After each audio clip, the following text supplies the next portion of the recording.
Минатата сабота средишен стих за проучување беше Исаија 5.20, па пак ќе почнеме некаде од тука за да поврземе. Значи Исаија 5.20 ќе отвориме.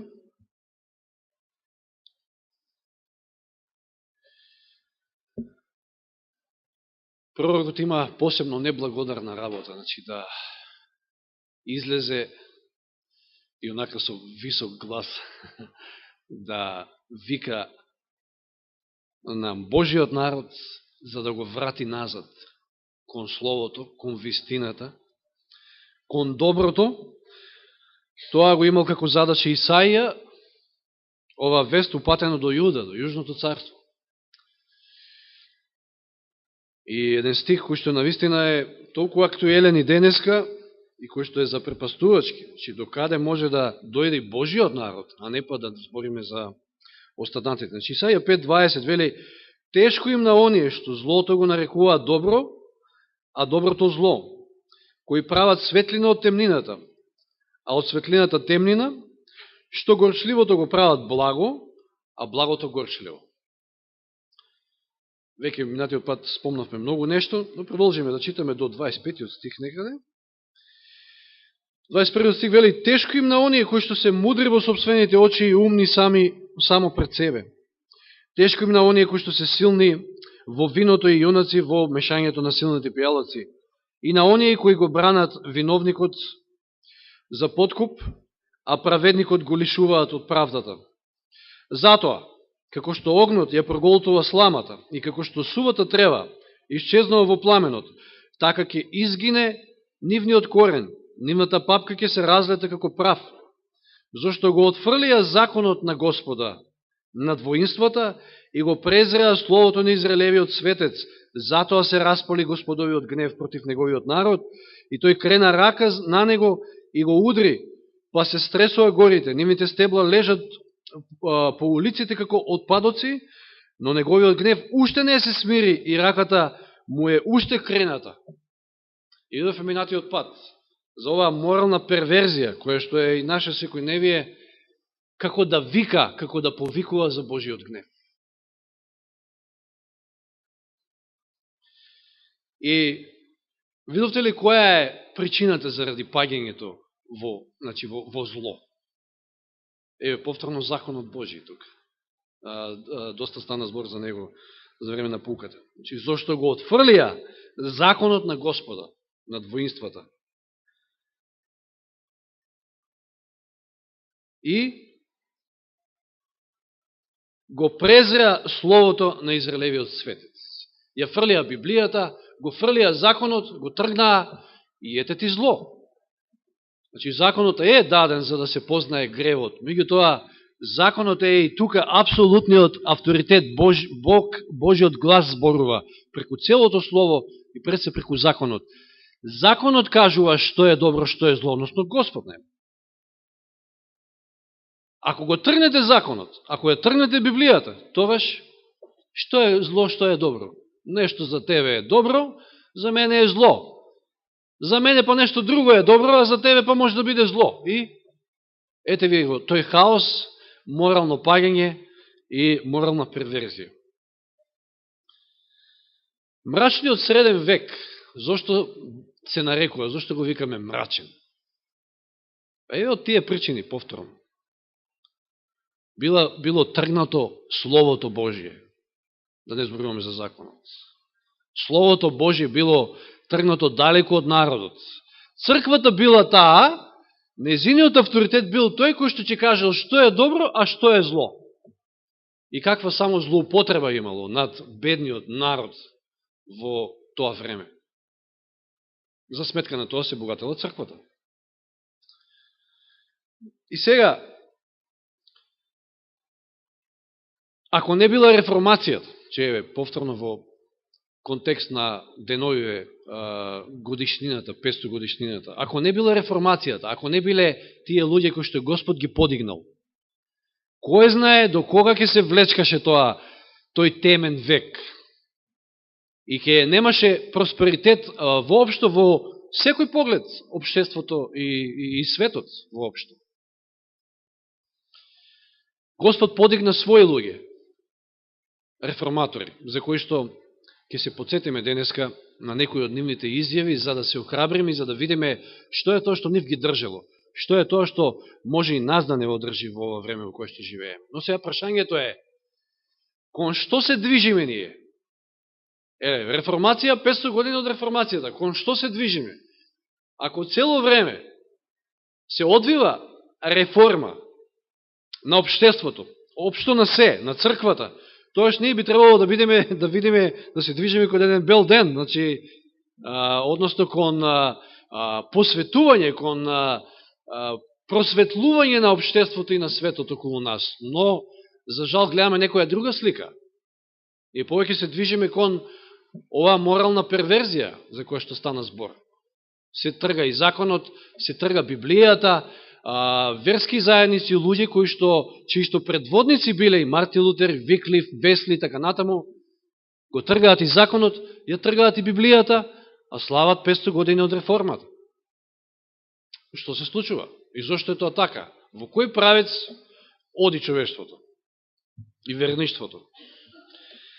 Фала му на Господа за големата борба. Големата борба е на такво просветлување, една таква актуелна книга, посебно во наше време. Еве што кажува еден од цитатите, иако скоро сите цитати што ќе ги читам ќе бидат од големата борба. Што вели? Протестантите во Соединетите држави ќе бидат први кои ќе подадат рака преку бездната, за да ја прифатат раката на спиритизмот. Тие ќе ја прифатат раката на римската власт и под влијание на овој троен сојуз, оваа земја ќе појде по стапките на Рим, со тоа што ќе ги гази правата на совест. Зарем не е тоа вистина, зарем тоа не се случува? Па одамна имавме, нели, тука и видеа, и баш и вчера и Данило ми прати исто слично видео, кај што исто беше спомнат Тони Палмер, еден од тие водачи таму на харизматското движење, заедно со оној Кенет Копланд, или како се викаше, да, инаку Тони Палмер, кратко после она негово повикување на зближување со папата, доживеа совраќање на несреќа, значи не е веќе меѓу живите, но како и да е, сеќавате на тоа видео, мислам дека го прикажувавме тука, каде тие прикажуваа пред своето верништво обраќање на папата, и самиот Тони Палмер објави, значи тоа беше 2014, не знам кога беше, скоро беше, дека уште 99-та лутеранската црква се зближува со католичката и протест веќе не постои, протест нема, па тогаш нема потреба ни од протестантизам. Тоа беа негови зборови. И потоа имаше некоја молитва, односно блебетање на некој непознат јазик таму, не знам како што, нели, харизматите тоа го прават, и величење на папата. И тоа се случува во Америка. Видите колку е актуелна оваа книга Големата борба. Видите колку просветлување дава Големата борба, не само за нас, меѓутоа и за светот. И затоа фалимо на Господа што ете отпечативме голем број на примеруци и фалимо на Бога што тоа се дели, затоа што светот треба да свати, да разбере во кој правец оди работата. Интересно е што протестантите се тие кои што подаваат рака. Што се сменило? Значи, нешто се менува кај протестантите. Рим се менували? Се имали сменето Рим? Па веќе видиме, значи, зошто станали Мартин Лутер и Виклиф и така натаму да протестираат, да реформираат во тоа време. Рим не ја напуштил својата вероисповед, својата доктрина. 13 глава Откровение, 2 стих, што ни вели, како е опишан оној звер, што излегува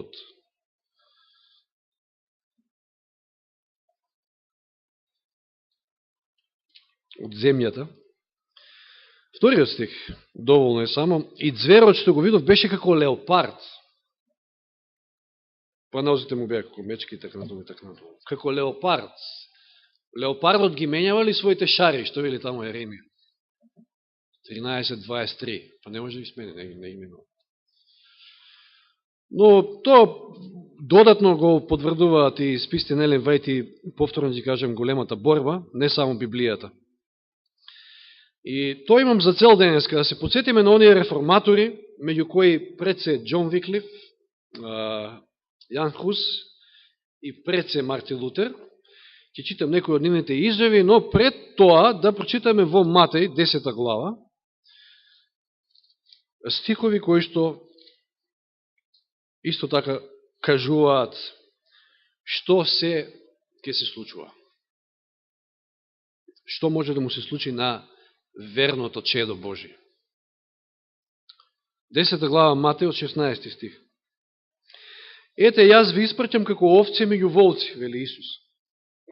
Затоа бидете мудри како змии, безопасни како гулави. Чувајте се од луѓето, зашто ќе ве предаваат на судовите и ќе ве бичуваат во своите синагоги. Ќе ве изведуваат пред управителите и царевите. Тоа баш ќе го видиме од примерите на Мартин Лутер, на Хус, на Виклиф. Значи, може и тоа да се случи, да не изведат пред управителите, пред царевите, пред влада, пред председател на влада, пред што ти ја знам. Заради мене, за сведоштво на нив и на народите, ако ќе ве предадат, не грижете се како или што ќе зборувате, зашто во оној час ви е дадено што треба да кажете. Тоа баш се гледа во примерот на Мартин Лутер. Ја вчера вечерта гледав и филм, германска верзија, и тоа во 2 дела успеав едниот дел да го изгледам. Германска верзија на Мартин Лутер и се вика Реформација филмот. Во 2 дела прв и втор дел. И баш таму беше меѓу другото спомнато и Сола Христос, значи меѓу тие други 3 и 4. И интересно, добро направен филм. И сетете се само, ако сте огледали оној другиот, протестантската верзија на Мартин Лутер, каква мака имаше Мартин, кога рече, почекайте, дајте ми време, нели, пред да излезе пред великодостојниците таму, и цареви, и кнезови, и свештеници, и каква мака, и каква борба имаше самиот со себе и со Господа во онаа молитва, кој што подоцна ќе ја прочитам.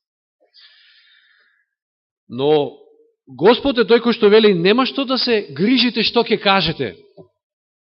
И ако бидете изведени пред цареви, ќе бидете бестрашни, нема да имате страв. Нормално, ако сте на Божја страна. Да не ги читам сите овие стихови, овде има многу. Нели, вели, твоите домашни ќе станат против тебе и така натаму и така натаму. Само заради вистината. Еве да почнеме од Џон Виклиф. Не се задржувам многу, знаете, сте читале кој е и што е и како е, реформатор во Англија. Некои од неговите изјави. Да видиме каква вера имале тие луѓе, од каде им потекнувала таа вера. Вели, што мислите, со кого се борите? Тоа е негде при крајот неговиот живот, ако се сетите само низ какви перипетии поминувал, како Господ го вадел од разни ситуации, де ке умрел едниот папа, де после двајца папи спротиставени еден на друг, па го заборавиле, Виклиф го изваделе од... Па после дури срцев удар добил човекот при делење на света вечера, за да го спаси од апсење и така натаму и така натаму. Вели, што мислите, со кого се борите? Ги прашал, вели, најпосле, кога нели ќе излезе пред нив. Зар со еден старец, кој со едната нога веќе е во гроб? Не. Вие се борите против вистината, која е посилна од сите вас и која ќе ве победи. Каква храброст, каква сила, какво обраќање. Кога го кажал, вели, ова, излегол од судската сала и никој од неговите непријатели не се ни осмелил да го запре. Нешто друго. Не е потребно човек, вели, да оди далеку за да бара круна на маченик. Велел тој. Проповедај им го Христовото Евангелие на горделивите бискупи и мачеништвото нема да те одмине.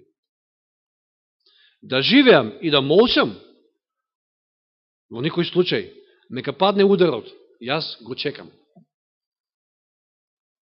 Кога имате вистината, кога гледате какво зло околу вас се случува, каква злоупотреба пред се на свештенството тогаш, со кој што се соочили и Виклиф, и Хуси, такво било времето, едноставно, црквата владејала. не можеле да молчат, едноставно не можеле да молчат. И сега дори Елен Вајд вели, овде вели, како било тоа со Виклив, случајот и со Хус, и со Мартин Лутер, значи тие биле верни римокатолици. Бил воспитан, почитуван во Римската црква како божествена установа и низиниот авторитет како непогрешен. И со слепа доверба ја примал за цврстената или годишна наука и обичаите, но сето тоа го напуштил за да го слуша само Божиото Слово. И тоа од каде ја црпеле верата. Кој беше проблемот за да се појави една морална изопаченост? Отфрлање на Библијата, на Божието Слово, на законот. А еве каде се црпи верата, каде се црпи моралот, каде се гледа доброто, каде се прима доброто и се добива сила да се врши добро. Значи, сето тоа го напуштил за да го слуша само Божието Слово. Народот го патувал на Светото Писмо да го прима како врховен авторитет. Не црквата, Светото Писмо е врховен авторитет. Господ е врховен авторитет. Наместо да го слуша гласот на црквата, кој зборува преку папата, извил дека единствен авторитет е Божиот глас, кој ни зборува преку неговото Слово. Учил дека Библијата е совршено откровение на Божјата волја, а Светиот Дух нејзин единствен толкувач.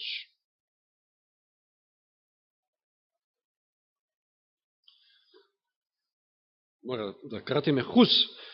Со какво лице би можел да го гледам небото, вели Хус? Со какво око би можел да го погледам мноштвото народ кому му го проповедам чистото Евангелие? Не, јас мислам дека нивното спасение е поважно од моето бедно тело. Ова е пред самата негова екзекуција. Што вели сега е осудено на смрт.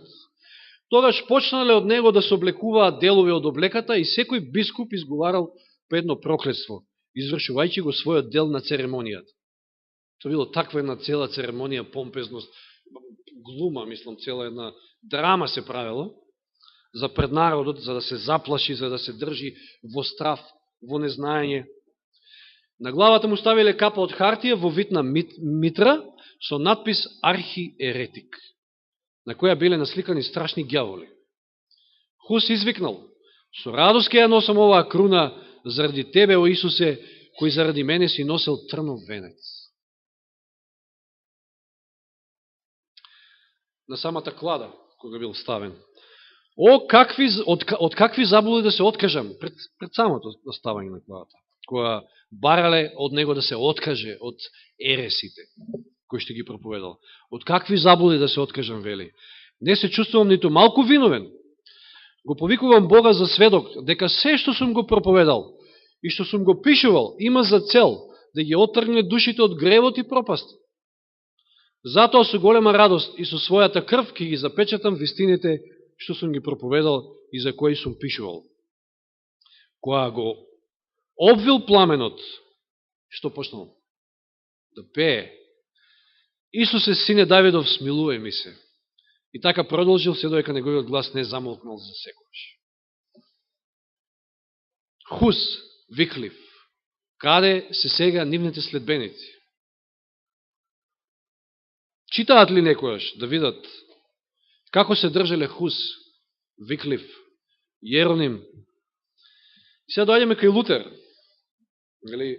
Баш оние 95 тези кои што беа спомнати на 31. октомври, фактички на некој начин е како датум од кога започнала реформацијата, иако нели Виклив и Хус е многу порано, 100 години. Еве што вели Лутер: јас сум како Еремија, човек против кого секој вика. Но колку повеќе непријатели ми се закануваат, мојата радост е поголема. Радувајте се, пак ви велам, радувајте се. Тие веќе ја озогласија мојата чест и моето добро име. Лутер бил озогласен меѓу народот. Какви мигови поминувал. Ми остана уште едно, моето бедно тело, значи слично како Хус. И него нека го земат, со тоа ќе ми го скусат животот за неколку часа, но душата не може да ми ја оцемат.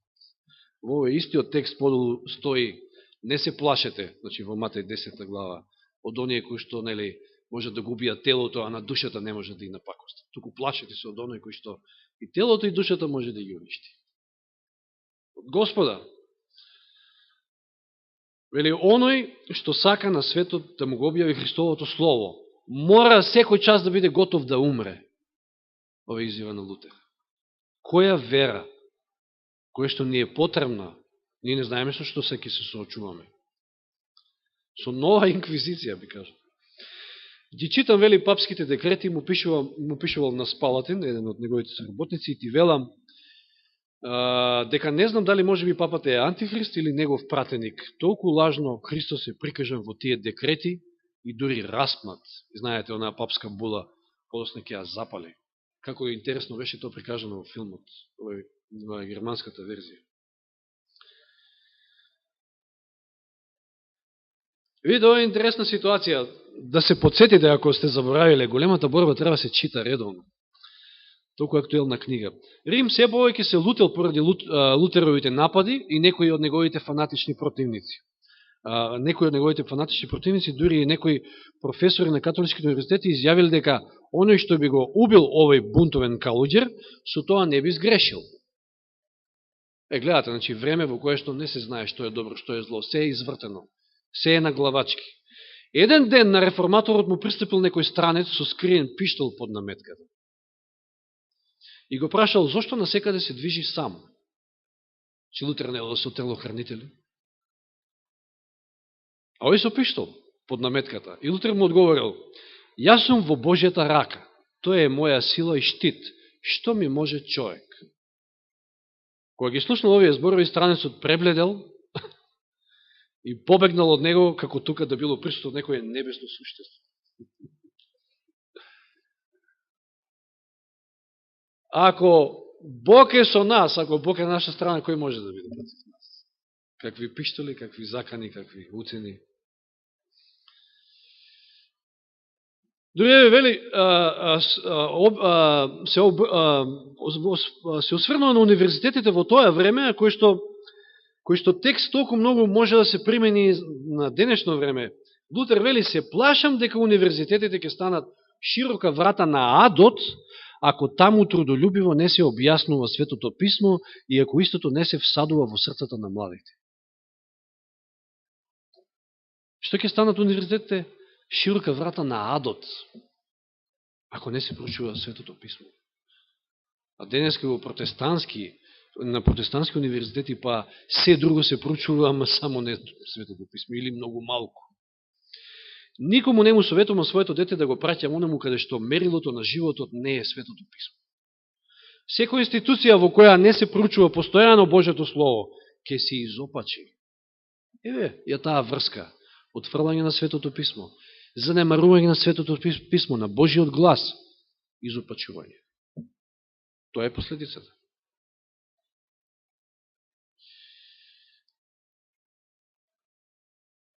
Да ќе преступнам нешто. Веќе што вели, кој знае, може би Бог ме избрал и ме повикал да го извршам ова дело. Нешто слично што каже? Кој каже? Вакво нешто. Кој знае, може би за ова време мене стира, да, добре, малку да ве вклучам, да видам дали пратите. Зар не би требало да се плашат дека презирајќи ме мене го презираат лично Господа? Мојсија бил сам при излегувањето од Египет. Илија бил сам во времето на владењето на царот Ахав. Исаја бил сам во Ерусалим. Езекијел сам во Вавилон. Бог никогаш не е избрал за пророк некој поглавар свештенички или некоја друга голема личност. Тој обично бира едноставни и презрени луѓе. Еднаш дури пастирот Амос. Во сите векови светиите биле присилени да ги караат големите, царевите, кнезовите, свештениците, учените луѓе, изложувајќи го со тоа на опасност својот живот. Не велам дека јас сум пророк, вели Мартин Лутер, но велам дека многу повеќе треба да се плашат затоа што јас сум сам, а нив ги има многу. Ке рече некој, ово е лут.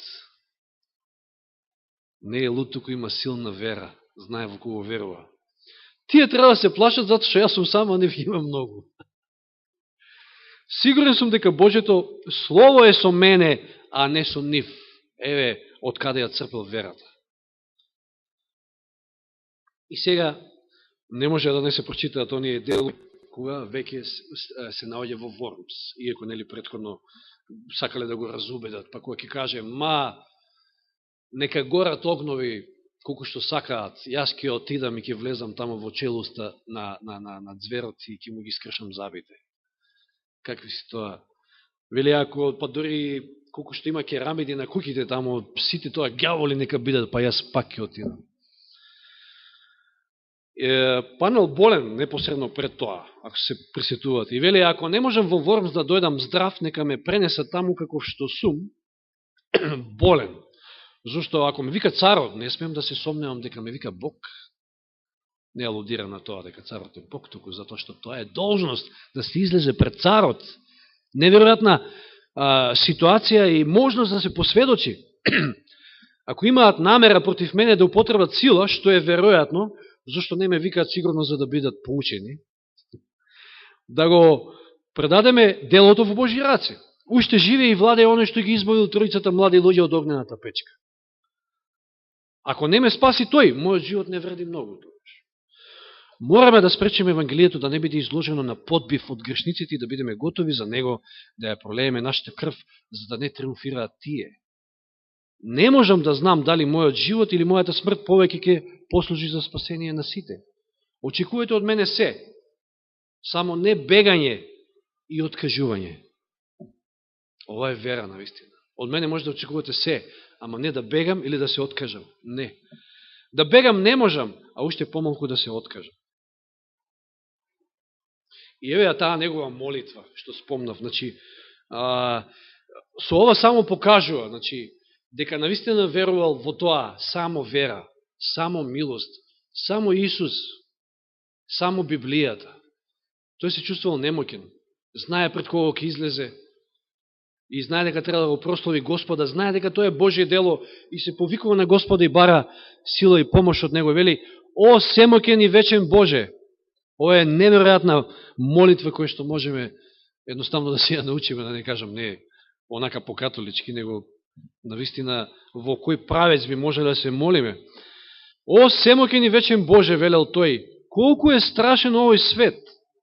Ете, ја отворил својата челуст да ме проголта, а јас толку малку се надевам во Тебе. Ако морам да се потпирам само врз силата на овој свет, тогаш за мене се е изгубено. Настапил мојот последен час, мојата осуда е изговорена. О, Господе, помогни ми, Ти против сета мудрост на овој свет, стори го тоа Ти сам, зашто тоа не е моје дело, туку Твое. Јас немам никаква лична работа овде, вели. Немам што да расправам со големците на овој свет. Но ова дело е Твое, тоа е праведно и вечно. О, Господи, помогни ми. Верен и непроменлив Боже, јас не се подпирам ниту на еден човек. Тоа би било залудно. Се што е човечко е несигурно. Се што доаѓа од човек пропаѓа. Ти ми избра за ова дело. Биди Ти крај мене заради името на Твојот сакан Син Исус Христос, која е моја одбрана, мој штит и моја силна тврдина. Ова заслужува едно големо амин. Навистина величествена молитва. И сега се наоѓа пред сите тие великодостојници. И внимавајте, имал 3 врсти на книги, кои што ги пишувал, нели, списи негови, и од никој од тие не сакал да се откаже. И видите што, каков тип на книги имал.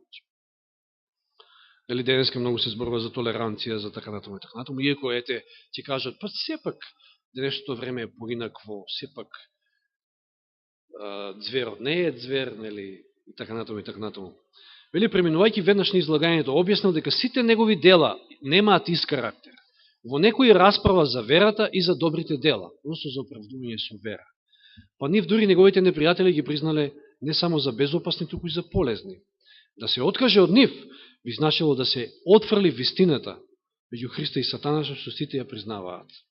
Другите книги се состојат од списи што ја откриваат расипаноста и злоупотребата на папството.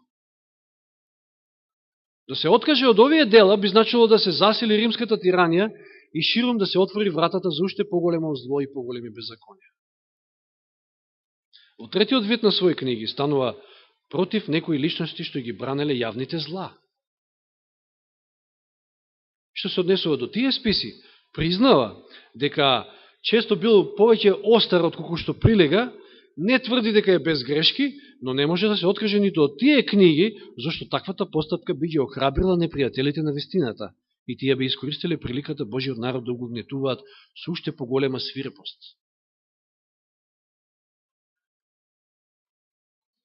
Внимавајте, значи, што се е имал да каже, и што се е запишал, и од ништо не остапил. И ова се многу величествени зборови. Но јас сум само човек, а не Бог, вели тој. И заради тоа, ќе се бранам како што се бранил Христос. Ако зборува лошо, докажете ми во што грешам. Дали ова што јас го проповедам е повикување на зло или на добро? Покажете ми, каде грешам? Поради тоа ве заколнувам со Божјата милост, возвишен царе, светли кнезови, и сите кои што сте присутни, без оглед на сталежот, да ми докажете од списите на пророците и апостолите дека сум сгрешил. Сола скриптура. Штом ќе бидам уверен во тоа, ќе се откажам од сите заблуди и прв ќе ги грабнам моите списи и ги фрлам во оган. Но докажете ми преку писмото. Тоа веќе го нема меѓу протестантите. Или е на изумирање. Неверојатно држање, знаеме нели како Господ после се погрижил за него и за да го смести на сигурно, да преведе Новиот Завет, и за Виклиф не спомнав исто, тој е превел Библијата на англиски. Значи, направил големи дела Господ преку нив. Централно место, ако забележуваме Светото Писмо, Библијата, верата таму се црпи. Верата доаѓа од слушање на Божјата реч. А сето зло и изопачување доаѓа кога се трга Библијата на страна, Божиот закон, секако. Само на крајот, уште два цитати, кои што укажуваат на релевантноста на големата борба и на тоа колку ние сме луѓе со големи предности и благослови. Ние знаеме пред време што ќе биде. Нема потреба да се плашиме. Протестантите денес католицизмот го гледаат во многу по-поволна светлина отколку во минатото. Ова се зборови запишани во големата борба. Значи, кога е пишувано тамо? Или до 900, поновата верзија до 911 некаде. На почетокот на 20 век, вели протестантите денес католицизмот го гледаат во многу по-поволна светлина отколку во минатото. А како е па денеска? И гледате дека веќе се сближуваат лутеранската, англиканската одамна, овие харизматиците. Сега слушам и методистичката, веќе оди во тој правец. Се зближува се поголема, се забележува се поголема рамнодушност во врска со науките што ги разделуваат протестантските цркви по папската хиерархија. Не се гледа веќе на разликите. Нели она инклузивност за која што зборувавме минатиот пат, збор кој што често пати го слушнете и во политиката и секаде околу нас. Инклузивност, вклученост на сите, толеранција. Се повеќе превладува мислењето дека разликите за важните прашања не се толку големи како што се сметало и дека само малку попуштање од страна на протестантите може да доведе до подобри односи со Рим. Имало време, тоа време за кое што зборувавме, времето на Мартин и другите реформатори, кога протестантите високо ја ценеле слободата на совеста што била скапо платена. Своите деца ги учеле да се гнасат од папството и секој стремеш кон пријателство со Рим го сметале за неверство кон Бога. Но колку поинакви се чувствата што денес се покажуваат. Мнозина сметаат дека е неправедно што денеска Римската црква се проценува според стработиите и безумноста на она што го одбележало времето на владењето во тоа време. Зато што сепак денеска не е така. Да, не е така, точно е. Тие оправдуваат незината страшна свирепост, прикажувајќи како одговор на дивјаштвото за тоа време, во мрачниот век. Но, големата борба вели, зар овие луѓе го заборавиле дрското полагање на право на непогрешливост?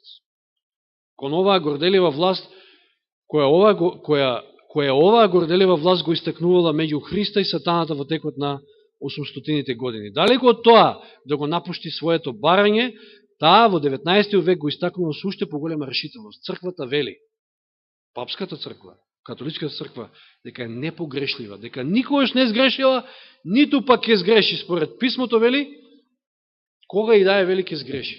Нема шанси да сгреши. Кој е овде авторитет? Тогаш, ако се има ова предвид, како можеме да очекуваме дека таа ќе се откаже од начелата кои во текот на минатите векови управувале со неа? Папската црква никогаш нема да отстапи од своето барање за непогрешливост.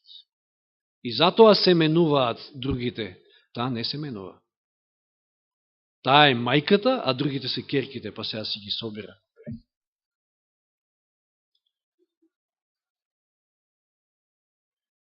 Вели, само нека се отстранат ограничувањата што сега ги поставуваат световните власти.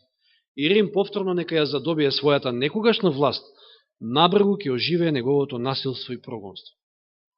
Ова се пророчки зборови. Ова е големата борба. Ако не веруваме во ова, не сме адвентисти.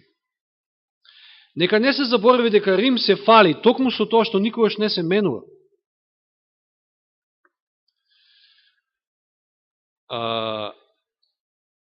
Соединетите држави нека го усвојат принципот според кој црквата може да ја контролира државата. Значи спој на црква и држава, како што било во средниот мрачен век. Ние ќе го добиеме повторно во средниот мрачен век. Верските прописи да се наметнуваат од страна на граѓански закони, накратко авторитетот на црквата и државата нека имаат власт над совеста и победата на Рим во оваа земја, се мисли на Америка, ќе биде осигурена. И ова се завршни зборови за денеска, значи еден аларм, предупредување. Божјото Слово предупредило на непосредната опасност што се приближува. Ако се отфрли оваа опомена, протестантскиот свет ќе искуси какви се вистинските намери на Рим. Ова е од 35-та глава во големата борба, намерите на папството.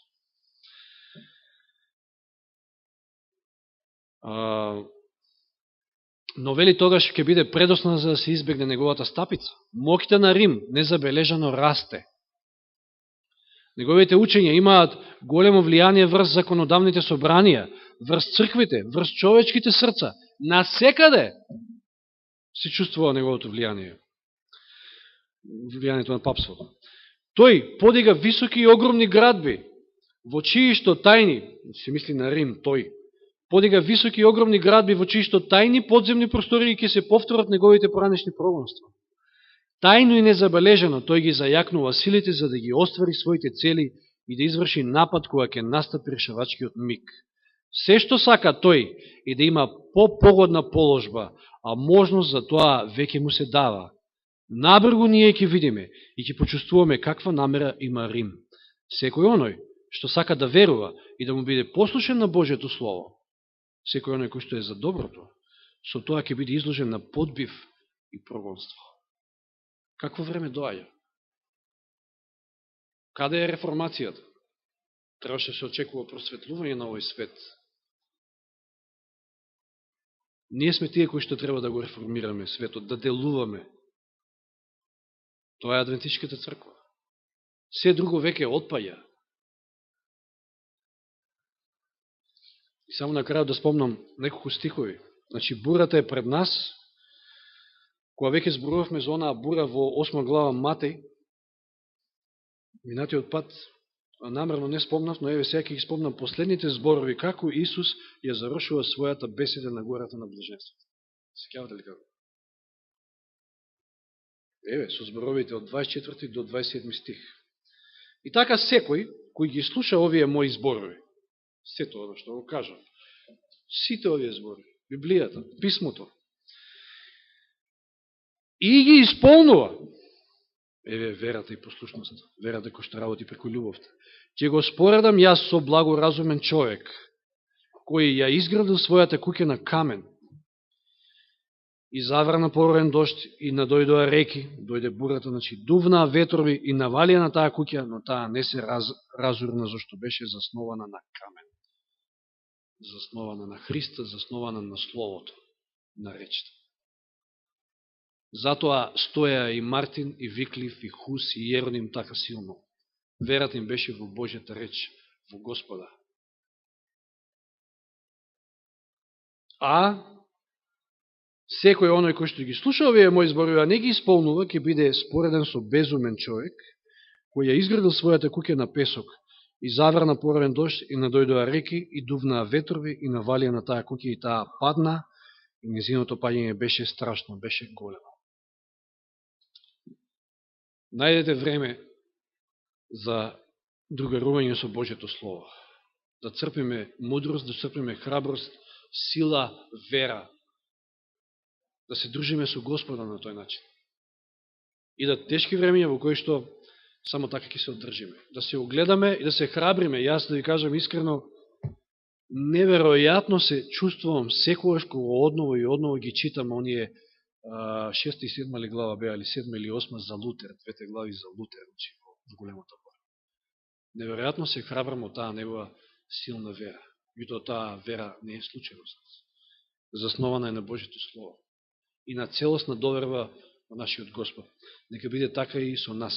Амин.